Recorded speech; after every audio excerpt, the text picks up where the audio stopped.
자, 오늘 저와 여러분들이 함께 나누실 말씀은 마태복음 7장 1절부터 6절까지 말씀입니다. 마태복음 7장 1절부터 6절까지 말씀. 한 목소리로 하나님 말씀 같이 읽으시겠습니다. 비판을 받지 아니하려거든 비판하지 말라. 너희가 비판하는 그 비판으로 너희가 비판을 받을 것이요 너희가 헤아리는 그 헤아림으로 너희가 헤아림을 받을 것이니라. 어찌하여 형제의 눈 속에 있는 티는 보고 내 눈 속에 있는 들보는 깨달지 못하느냐. 보라, 내 눈 속에 들보가 있는데 어찌하여 형제에게 말하기를 나로 내 눈 속에 있는 티를 빼게 하라 하겠느냐.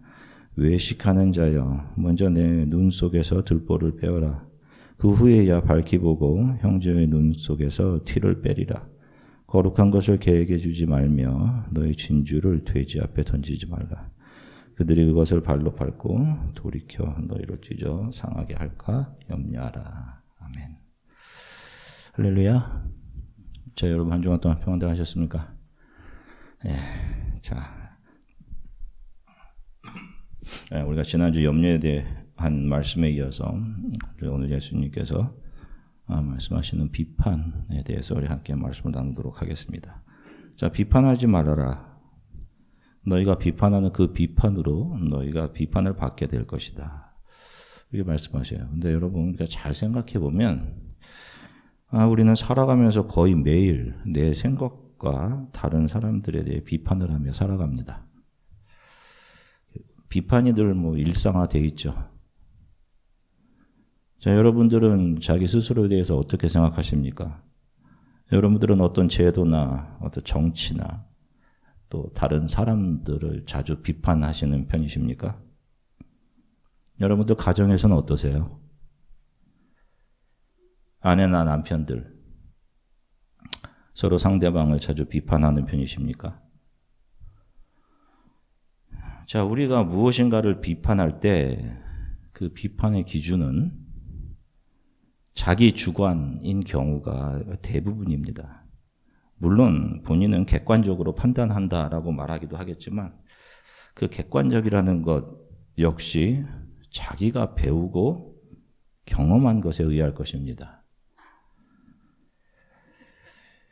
그런데 보면 우리가 경험하지 못하고 지식으로 가지고 있지 않은 것이 우리가 지금 가지고 있는 것보다 훨씬 더 많습니다. 우리의 나이만큼 경험했다라고 하지만 역사만큼 경험하지 못한 것들이 더 많이 있어요. 내가 생각하는 것보다 더 나은 것들이 언제나 존재합니다. 자, 이런 의미에서 내가 누군가를 비판할 때 거의 90% 이상은 자기 주관에 의한 것이죠.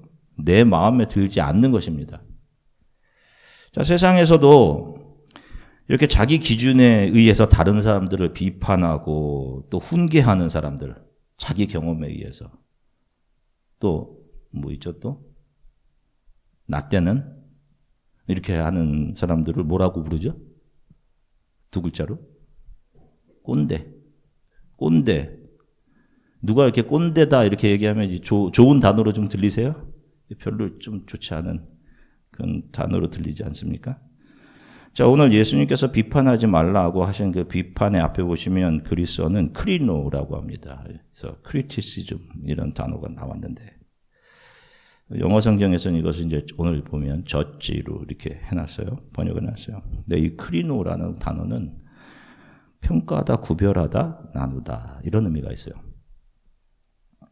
그러니까 일반적으로 알고 있는 누군가를 험담하는 수준을 넘어서 무엇인가를 나와 구별하고 나누고 평가하는 것. 나와 다르다. 이렇게 구별하는 것. 이것을 크리노. 오늘 예수님께서 말씀하시는 비판이라고 하는 거예요. 자, 오늘 예수님께서 비판하지 말라라고 하신 것은 모든 상황에서 그냥 침묵해라. 이런 의미는 아닙니다. 왜냐하면 예수님께서도 왜냐하면 거침없이 바리새인들을 비판하셨죠. 이 독사의 자식들아. 이러보면 마땅히 해야 할 크리노, 마땅히 해야 할 비판이 있고 해서는 안 될 비판이 있는 것입니다. 자, 그러면 무엇일까요? 예수님께서 바리새인들을 비판하신 것처럼 바리새인들도 죄인, 세리, 다른 사람들을 비판했어요. 응? 세리들 당시의 사람들이 죄인이라고 취급했던 사람들인데. 그러면 바리새인과 예수님의 비판의 차이는 무엇인가요? 자, 마태복음 7장 5절 말씀 다시 한번 읽겠습니다. 외식하는 자여, 먼저 내 눈 속에서 들보를 빼어라. 그 후에야 밝히 보고 형제의 눈 속에서 티를 빼리라. 아멘. 보세요. 오늘 본문에서 예수님께서 하지 말라라고 하시는 그 비판하는 사람을 뭐라고 얘기하시죠? 뭐 하는 자? 외식하는 자라고 얘기해요. 외식. hypocrite. 위선자야 라는 말입니다. 그러므로 예수님께서 하지 말라고 하시는 비판은 외식에 의한 것임을 알 수 있어요. 외식에 의한 것. 자, 그러면 외식이라는 건 무엇인가? 휘포크리테스, 그리스어로 휘포크리테스라고 하는데 이 휘포라는 단어가 아래로라는 그런 의미를 가지고 있어요. 그러니까 아래 것으로 판단하는 거예요. 아래 것으로. 응? 이 세상의 것으로. 이 세상의 기준으로. 자, 그 대표적인 한 예가 요한복음 7장 24절 말씀입니다. 해보시고 같이 읽겠습니다. 외모로 판단하지 말고 공의롭게 판단하라 하시니라. 해보세요. 외식, 위선의 대표적인 한 가지를 예수님께서 요한복음에서 외모로 판단하는 것이라고 말씀하십니다. 내 눈에 보여지는 것으로 판단하지 말아라. 그 대신에 무엇으로 판단해라? 공의로 판단해라 라고 하죠. 이 공의가 디카이오스, 하나님의 의를 이야기하는 거예요. 내 눈에 보이는 것에 의해서 다른 사람을 판단하지 말고 하나님의 의에 의해서 판단해라 라고 하는 거예요. 자, 그러면 내 눈에 보이는 대로 판단하는 것이란 도대체 무엇일까요? 자, 마태복음 7장 3절 같이 읽겠습니다. 어찌하여 형제의 눈 속에 있는 티는 보고 내 눈 속에 있는 들보는 깨달지 못하느냐 하면 자 보세요. 너의 눈 속에 들보가 있다는 것을 알지 못하느냐. 이 말씀하시죠? 여기서 들보라는 것은 크로스 빔입니다. 이렇게 여기 이렇게 크로스 돼서 여기 빔, 대들보, 지붕을 받치고 있는. 근데 물리적으로 이렇게 큰 나무가 우리 눈에 들어갈 수 있겠어요? 비유죠. 너희들 눈에 무엇인가 들어가 있다라는 겁니다. 자신의 판단 기준, 측량 도구를 말하는 것입니다. 자기 주관, 자기의, 자기 중심성. 이것으로 다른 사람을 저울질하고 판단하는 것입니다. 자, 이 들보라는 것은 인간 안에 자리 잡고 있는 이 자기 중심성 얘기하는 거예요. 이걸로 다른 사람을 보는 거예요, 여러분. 자, 바리새인이 기도하러 온 세리를 비판합니다. 그 세리를 저울질하고 판단하고 비판을 한단 말이에요. 자, 그런데 그가 무엇을 이용해서 비판하고 판단하냐 하면 하나님의 말씀을 이용해서 그 사람을 비판하고 정죄합니다. 자기 자신은 사기꾼이나 죄인이나 간음하는 사람 같지 않고 자기는 금식도 자주 하고 11조도 잘 냈습니다. 이렇게 얘기를 합니다. 그런데 지금 자기 앞에 있는 저 세리는 사기꾼, 자기 민족을 등쳐먹는 텍스 콜렉터, 금식도 자주 안 하고 11조도 안 하고 민족을 팔아 배를 채우는 나쁜 죄인, 나쁜 인간이라고 말하는 거예요. 비판을 하는 것이죠. 그런데 무엇으로? 율법이라는 정의로운 도구를 이용해서. 그를 비판함과 동시에 자신의 의로움과 우월함을 챙겨내고 있는 겁니다. 결국 이 바리새인의 비판의 목적은 뭐예요? 자기 자신의 의로움과 정의로움, 나는 의롭다, 나는 우월하다, 이거 챙긴 거죠. 이것을 위선이라고 하나님께서 말씀하시는 거예요. 자, 창세기 3장 5절부터 7절 말씀 같이 읽겠습니다. 너희가 그것을 먹는 날에는 너희 눈이 밝아져 하나님과 같이 되어 선악을 알 줄 하나님이 아심이니라. 여자가 그 나무를 본즉 먹음직도 하고 보암직도 하고 지혜롭게 할 만큼 탐스럽기도 한 나무인지라. 여자가 그 열매를 따먹고 자기와 함께 있는 남편에게도 주매 그도 먹은지라. 이에 그들의 눈이 밝아져 자기들이 벗은 줄을 알고 무화과 나무 잎을 엮어 치마로 삼았더라. 아멘. 자, 보세요. 자, 선악과를 따먹고 그들에게 물리적으로 일어난 어떤 변화가 있습니다. 그 변화가 뭐죠? 뭐라고 얘기해요? 성경에 보니까 눈이 어떻게 됐다? 밝아졌다라고 하죠. 무슨 얘기하는 거예요? 시력이 갑자기 한 3.0으로 좋아졌다 이 얘기하는 겁니까? 선악과를 따먹은 후 그들이 스스로 자기가 기준이 되어서 선과 악을 구별하기 시작했습니다. 성경은 이것을 죄라고 하는 거예요. 이게 죄로부터 나오는 거예요. 선과 악을 구별하기 시작한 거. 이렇게 스스로 선과 악을 구분하게 된 것을 성경은 눈이 좋아졌다라고 말하는 겁니다.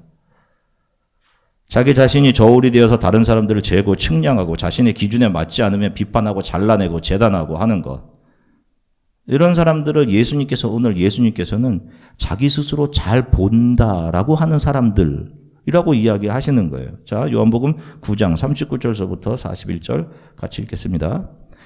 예수께서 이르시되 내가 심판하러 이 세상에 왔으니 보지 못하는 자들은 보게 하고 보는 자들은 맹인이 되게 하려 함이라 하시니 바리새인 중에 예수와 함께 있던 자들이 이 말씀을 듣고 이르되 우리도 맹인인가?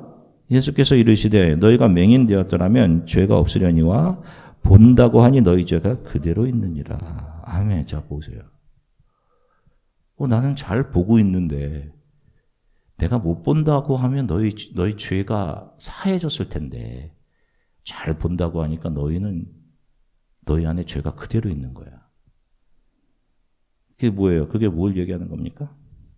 이들 안에 자리 잡고 있는 이 시력, 본다고 하는 것이 예수님께서 말씀하시는 들보, 자기 중심성인 겁니다. 하나님을 떠난 인간들 안에 작동하고 있는 죄가 만들어 놓은 지극히 자기 중심적인 기제.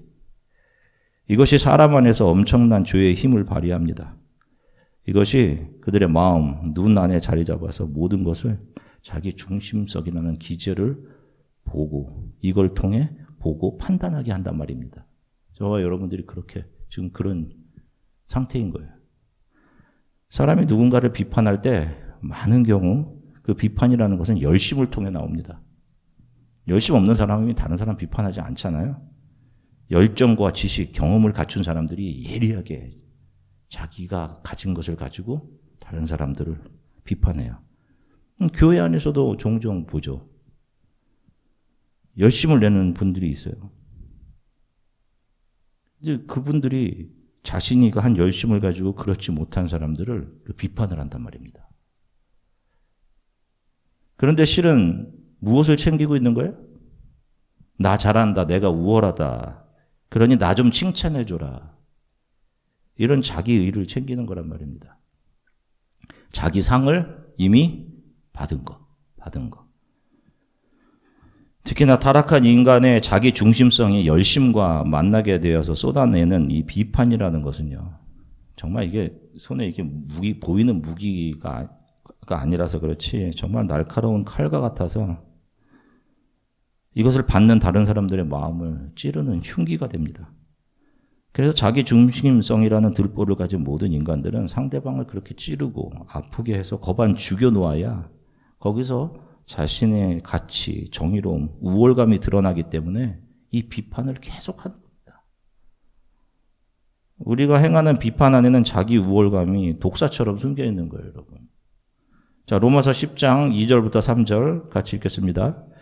내가 증언하노니 그들이 하나님께 열심히 있으나 올바른 지식을 따른 것이 아니니라. 하나님의 의를 모르고 자기 의를 세우려고 힘써 하나님의 의에 복종하지 아니하였느니라. 하면 보세요.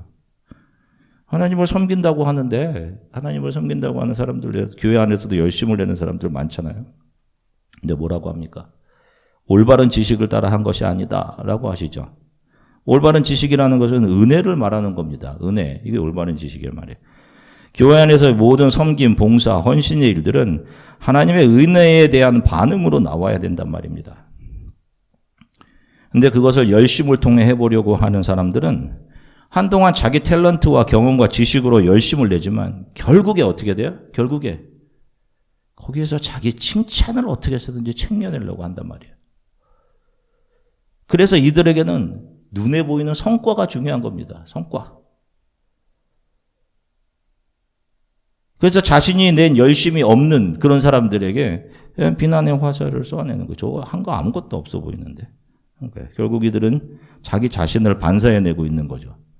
여러분 크리스찬들이라면 말씀드렸잖아요. 빛, 오르. 저와 여러분들은 마, 오르. 빛을 반사해내는 발광체.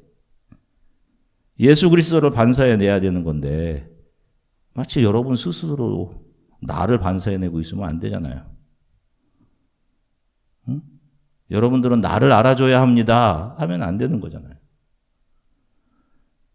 이런 것은 하나님의 나라와 무관한 겁니다. 아니 오히려 하나님의 나라의 적이 되는 거죠. 은혜를 아는 사람들은 하나님 늘 울어도 그 십자가의 은혜를 제가 무엇으로 갚을 수 있겠습니까? 이런 마음으로 교회 안에서 주어진 일을 묵묵히 합니다. 예수 그리스도를 믿고 그분과 한몸된 크리스천 안에 저와 여러분들 안에 여전히 조그만 티가 들어있습니다. 여기 들보, 티 이렇게 나오죠. 티끌.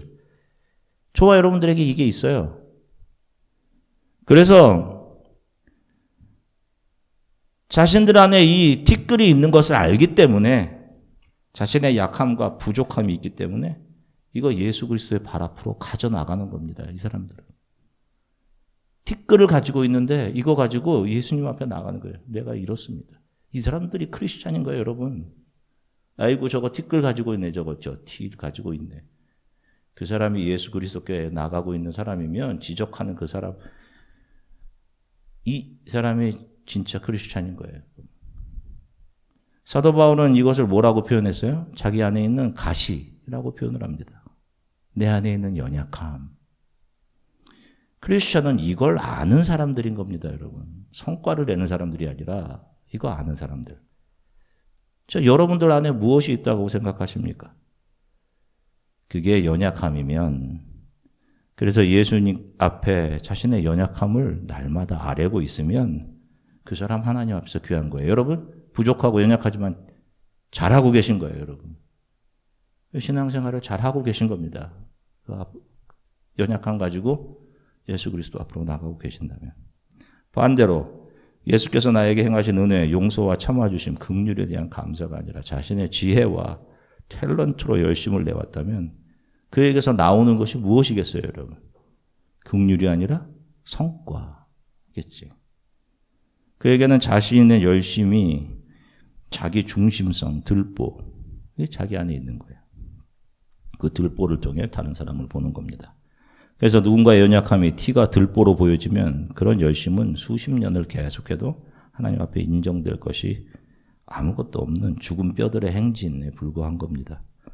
마태복음 7장 12절 말씀 같이 읽겠습니다. 그러므로 무엇이든지 남에게 대접을 받고자 하는 대로 너희도 남을 대접하라. 이것이 율법이요 선지자니라. 아멘. 자, 우리가 이 말씀을 성경에 황금률이라고 합니다. 황금률. 우리 크리스천이라면 이 말씀은 기억하고 있겠죠. 자, 이 내용이 내가 다른 사람에게 받고자 하는 대로 다른 이들을 대접하는 거예요. 그 내용이. 그런데 이것이 예수를 알지 못하는 죄와 허물로 죽은 인간들, 스스로 본다고 하는 인간들, 다른 이들을 비판해서 자신의 의의를 챙겨내야 하는 인간들에게 이게 나올 수 있는 걸까요? 로마서 3장 20절 말씀 같이 읽겠습니다. 그러므로 율법의 행위로 그의 앞에 의롭다 하심을 얻을 육체가 없나니 율법으로는 죄를 깨달음이니라. 자, 하나님 사랑과 이웃 사랑으로 요약되는 율법이 주어진 목적은 뭐예요? 스스로 하나님 된 죄와 허물로 죽은 인간, 아, 나는 이거 지킬 수 없구나. 내 안에 티가 있구나. 로마서 10장 4절 말씀 같이 읽겠습니다. 그리스도는 모든 믿는 자에게 의를 이루기 위하여 율법의 마침이 되시느니라. 자, 그리스도를 율법의 마침이라고 하지 저와 여러분들을 율법의 마침이라고 하지 않습니다. 그분이 율법을 그분의 몸으로 다 이루어내신 것이죠. 그게 뭐예요? 십자가. 그 십자가 위에서 아버지여 저들의 죄를 사하여 주십시오. 라고 그분이 다 이루십니다. 그러면 우리들에게 말씀하시는 무엇든지 남에게 대접을 받고자 하는 대로 너희도 남을 대접하라. 이것이 율법이요 선지자니라 하는 황금률은 어떤 의미가 있는 거예요? 로마서 3장 21절부터 22절 같이 읽겠습니다. 이제는 율법 외에 하나님의 한 의가 나타났으니 율법과 선지자들에게 증거를 받은 것이라. 곧 예수 그리스도를 믿음으로 말미암아 모든 자에게 미치는 하나님의 의니 차별이 없느니라. 아멘. 자, 보세요. 하나님의 한 의가 나타났는데 이것이 율법과 선지자들에게 증거를 받은 것이다 라고 합니다. 율법과 선지자가 가리키고 있었던 것이 예수 그리스도이시죠. 여기서 말하는 하나님의 한 의는 예수 그리스도의 은혜를 말하는 것입니다. 그러니까 아까 요한복음 7장 24절에서 외모로 판단하지 말고 공의로 판단해라. 그 공의가 바로 이 은혜인 것입니다. 너희가 받은 이 은혜를 말씀하는 거예요. 그래서 황금률은 우리들에게 자신의 모든 것을 십자가에서 내어주신 그 예수 그리스도의 우리를 향한 은혜와 사랑, 그것을 받은 사람이 그 은혜에 감격해서 그분을 믿고 신뢰함으로 자신들의 삶에서 예수의 사랑과 은혜를 반사해내는 것을 말합니다. 이것을 황금률이라고 하는 거예요. 이것이 힘이나 우리의 노력으로 열심으로 되는 것이 아닙니다. 예수 그리스도의 은혜를 알지 못하는 그런 열심들은 결국 자신이 쏟아부은 만큼 자신의 칭찬을 받아내지 못하면 그만큼 비판을 쏟아낼 수밖에 없는 것입니다.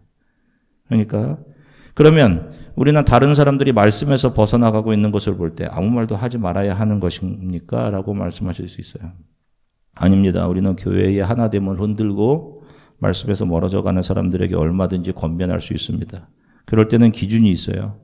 첫 번째, 누군가를 비평하고 권면할 때 먼저 그를 긍휼히 여기고 있는 마음이 있는가를 살펴야 합니다. 그리고 두 번째는 그의 회복과 세워줌을 내가 소망하고 있는가 하는 점이에요, 여러분.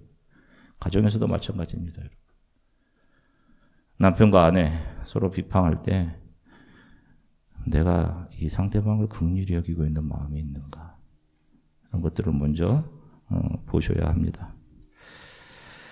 교회 안에서 모든 일을 할 때 주 예수 그리스도의 마음을 품고 영적인 도움이 필요한 사람들에게 친절과 따뜻함으로 대하는 성도들이 많아진다면 그것보다 기쁜 일이 어디 있겠습니까? 여러분, 이들이 작은 예수들인 것입니다. 사랑은 허다한 죄의 허물을 덮어준다고 하지 않습니까? 예수님께서 나를 덮으신, 나 같은 죄인을 받아주신 그 사랑이 저와 여러분들 안에 조금이라도 남아있다면 그 사랑이 상대방을 덮어주는 것으로 반드시 나타나게 되어 있다는 겁니다. 교회는 부족함을 서로 덮어주는 겁니다. 곳입니다. 여러분, 성도들은 그런 사람들인 거예요.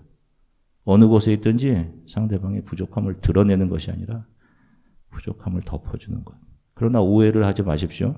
죄를 덮어주는 곳이 아니라 연약함을 덮어주는 곳입니다. 이것이 없으면 교회가 아니죠. 자기 자신을 한번 잘 점검해 보십시오. 나에게는 부족하고 모난 사람들에 대한 긍휼과 그의 부족함과 모남을 덮어주는 사랑이 있는가? 가정에서도 내가 나의 배우자를 비판하는 그 비판의 실체가 무엇인지 잘 살펴보십시오. 조금만 떨어져서 자기 자신을 살펴보면 그것이 나의 이기심, 나의 중심성, 나의 들보였구나. 이런 것들이 보여지게 될 것입니다. 여러분, 서로에게 잘 대해 주십시오. 자, 누가복음 5장 12절을 보면 예수님께서 한 동네 들어가십니다. 예수님께서 처음 사역을 시작하실 때 베드로와 안드레를 부르실 때였거든요. 그 동네에서 베드로와 안드레를 부르신 후 동네에 들어가셨는데 갑자기 한 문둥병에 걸린 사람이 나타납니다. 그 사람이 예수께 다가와요. 그러니 이 주변의 사람들은 기겁을 하고 도망칩니다. 왜? 문둥병은 전염성이 있잖아요. 그리고 저주받은, 하나님께 저주받은 사람들이 걸리는 병이라는 생각을 하고 있었습니다. 그 일반 사람들이, 문둥병 걸린 사람이 일반 사람들이 사는 곳에 오면 안 됐어요. 우리나라도 이렇게 한센병이라고 해서 그 사람들이 사는 곳을 따로 이렇게 지정해 줬잖아요. 나오지 못하게 하고. 그럼 그가 예수님을 찾아옵니다. 사람들이 사는 곳에. 또 나왔어요. 그리고 그분 앞에 엎드려서 주님이 원하시면 저를 깨끗게 하실 수 있습니다. 라고 하면서 예수님을 바라봐요. 자, 여러분들이라면 이런 사람이 나타났어. 어떻게 하실 것 같아요? 이 저주받은 사람이 왜 여기, 우리 사는 곳에 여기 왜 와서 이러지? 보이는 것으로 먼저 판단했을 것입니다. 그죠? 그리고 이제 율법을 가져오겠죠. 율법에 의하면 저거 하나님으로부터 저주받은 건데 그러면서 자신의 외면을 정당화했을 겁니다. 그런데 실은 왜 외면한 거예요? 옮을까 봐 싫은 겁니다. 옮을까 봐. 나와 내 가족에게 피해를 입힐까 봐 싫은 거야. 자신의 유익을 위해서 정당성을 갖다 붙인 외식, 위선, you hypocrite, 가식. 그런데 예수님께서 어떻게 하셔요? 다들 저주받은 병이라고 피하고 소스라쳐서 흩어졌는데 예수님을 잠잠히 바라보고 있는 그 사람을 향해 어떻게? 누가복음 5장 13절 같이 읽겠습니다. 예수께서 손을 내밀어 그에게 대시며 이르시되 내가 원하노니 깨끗함을 받으라 하신대 나병이 곧 떠나니라. 성경을 묵상하면서 우리 크리스천들에게 이런 모습이 있어야 되던데 다르게 고쳐주실 수도 있었을 텐데 왜 예수님께서 이 사람에게 직접 손을 대셨을까? 누가 손을 댈 수 있겠어요? 옮을까봐, 나에게 피해를 입을까봐. 이 모습이 저와 여러분들에게 나와야 되는 모습입니다. 저와 여러분들의 가정에서, 우리 교회에서, 여러분들이 생활하시는 직장 곳에서 열심을 품은 비평보다 은혜를 품은 긍휼, 이것이 가족과 교회, 여러분들을 통해 여러분들의 가족과 교회, 여러분들의 직장에서 여러분들로부터 다른 사람들에게 전달되어지기를 주 예수 그리스도의 이름으로 간절히 축원합니다. 함께 기도하겠습니다.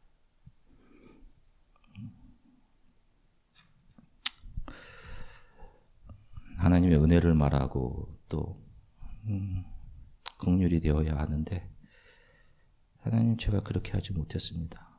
그냥 외면만 한 것이 아니라 무엇인가 정당한 것을 자꾸 가져와서 그래서 마치 내가 정당한 것처럼 그렇게 핑계대며 결국에는 나의 정당성과 우월을 챙겨냈던 하나님 외식적이고 가식적인 저를 긍휼히 여겨주십시오.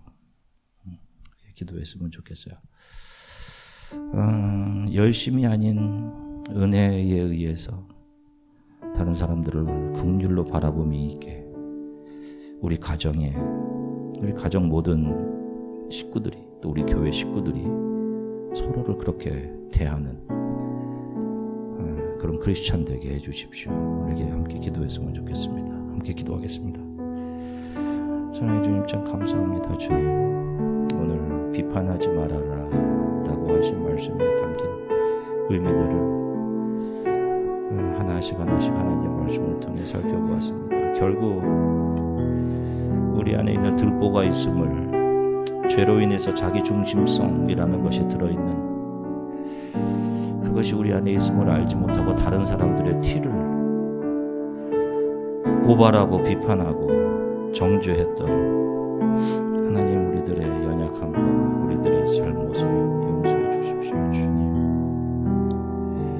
다른 사람들은 소스라치게 놀라 뒷걸음치며 저 몹술병에 걸린 사람이 왜 우리 마을에 왔을까?